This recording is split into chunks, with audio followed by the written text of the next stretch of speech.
Oh, ini ke Bu Sumiati di komentar YouTube ya. Belum lengkap sih, cuman ya nggak apa-apa lah. Besok lagi agak lengkap kronologi utangnya gitu. Izin pertamanya Pak Ridwan, kredit di KSP 80 juta anggunan sertifikat rumah, 4 tahun gagal bayar diancam mau dilelang. Ternyata akan perjanjian di bawah tangan. Apakah perjanjian di bawah tangan bisa mengajukan lelang jaminan?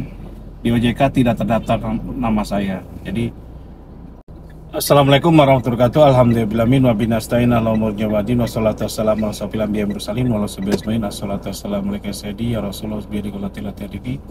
Alhamdulillah la nikmatul Islam wal iman wa kafa bima minima. Alhamdulillah kulli hal. Alhamdulillah bi nikmati tatimus sholihat. Saya gini, sebenarnya sulit untuk karena apa? Karena berarti kan gak ada hak tanggungan sertifikat tanggungannya. Jadi intinya tapi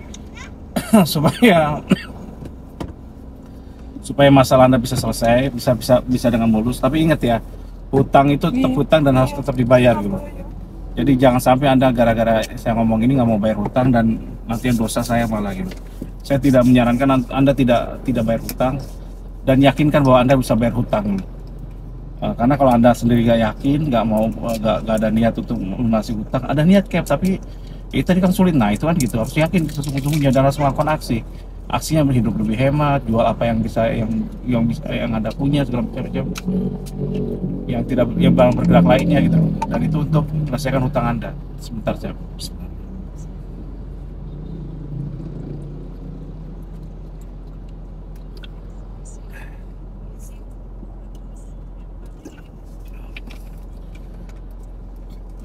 Jadi intinya gini, hutang tetap harus dibayar dan Anda harus punya keinginan kuat untuk melunasi dengan cepat, apalagi udah macet 4 tahun gitu.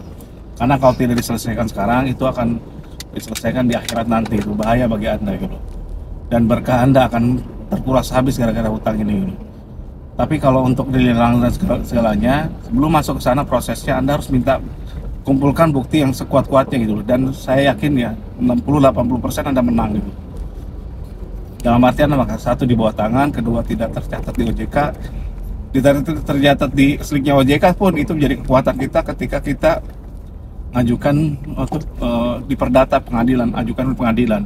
Seandainya mereka berani ngelelang, itu ajukan di pengadilan. Tapi sebelum masuk ke sana prosesnya, Anda kirim dulu SP1 ke mereka semua. Tujuannya Anda mengumpulkan data gitu. Minta ke mereka payment history sama outstandingnya. Itu yang penting, itu SP1.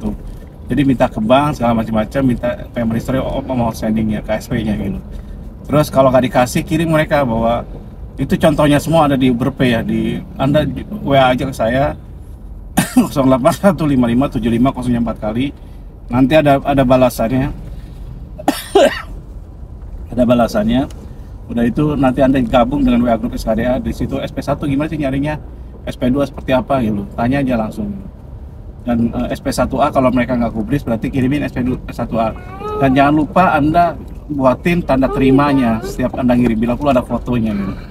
Dengan begitu Anda persiapan untuk masuk ke proses tahap secara hukum. Mereka udah ngerti gitu, bahwa Anda nggak mulai ngerti hukum. Jadi kalau Anda nggak paham hukum, bagi mereka itu kesempatan untuk melakukan tindakan semena-mena gitu. Meskipun tindakan semena-mena tadi bisa digugat, tapi tetap akan merepotkan kita di kemudian hari. Lebih baik sebelum terjadi Anda kumpulkan dulu datanya semua gitu. Minta ke mereka payment history mau sending. Terus yang kedua, setelah didapat payment history, kasih waktu, jeda waktu mungkin seminggu atau 2 minggu gitu untuk mengkapinya. Perihalnya adalah apa? Permohonan outstanding payment history untuk pelunasan gitu. Masalah hutang Anda gitu. Kredit nomor berapa kalau ada kreditnya. Terus yang kedua, kalau udah dibalas segala macam-macam, Anda minta lagi ke mereka semua. Minta pertama sertifikat yang ada capnya dari mereka, banknya yang sudah dilegalisir. APHT-nya minta, SKMHT minta ke mereka semua gitu. Jadi seperti itu gitu. Jadi ada tahapannya. Terus yang ketiga baru menegosiasi, tahap negosiasi SP3-nya. Jadi ketika kita sudah lengkap komplit sama perjanjian kreditnya ya di SP2 itu. Jadi perjanjian kredit dari A sampai terakhirnya berapa gitu. Nah, ketika data-data tadi udah lengkap segala macam-macam, mereka sudah kepegang, ibarat ini lehernya udah kepegang gitu. Jadi intinya apa?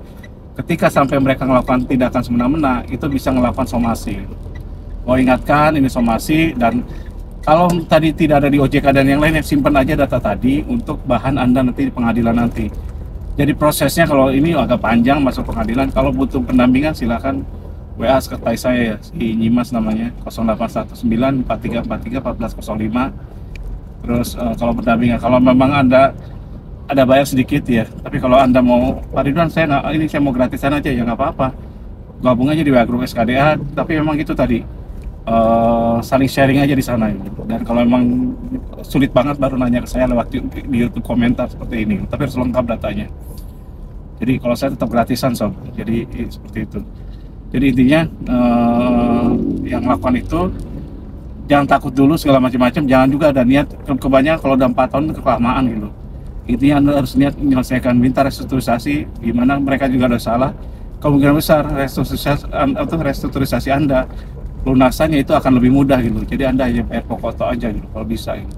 Saya kembalikan lagi kondisi sulit, atau kalau nggak memang sulit Anda ya terpaksa harus jual aset gitu, aset yang terkait dan tidak terkait gitu.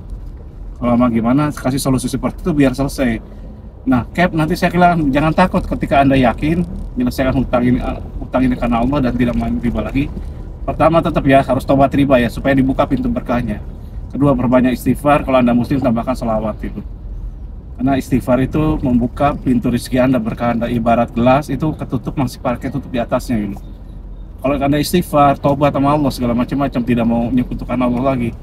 Karena ketika Anda minjem ke bank atau kemana-mana, Anda takutnya sama bank. Jadi Allah tuh penjara ini. Allah Maha Kaya, ngapain Anda harus miskin, merasa miskin gitu. Allah Maha Kuat, ngapain Anda minta ke manusia yang lemah gitu. Takut pada manusia yang lemah gitu. Jadi seperti itu, takut kehilangan.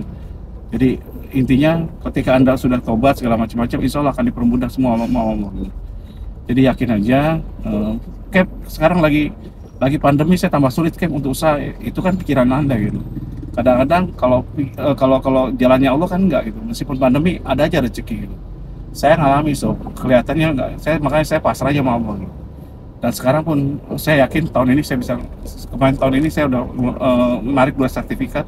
Mudah-mudahan tahun ini bisa 2 sampai 3 lagi gitu. Insya Allah harus yakin urusan uang dari mana itu urusan yang penting saya usaha gitu. Demikian sob ya, saya jawab. Kalau salah banyak salahnya. Kalau Anda terinspirasi, mohon bayar saya dengan doa terbaik. Tambahkan kalau muslim, tambahkan Al-Fatihah ini. Siapapun di SKDA kalau mau curhat silakan, mau diselesaikan mau minta solusi silakan. Kita tidak kenal sara gitu. Jadi apapun agama Anda, muslim apapun suku Anda, gabung aja di WA grup SKDA karena admin kita juga banyak yang non muslim juga. Demikian dari saya, kalau salah banyak salahnya, saya undang kesalahan. Kalau kurang saya banyak kurang, saya undang kurangi. Wabillahi taufiq wal hidayah. Wassalamualaikum warahmatullahi wabarakatuh.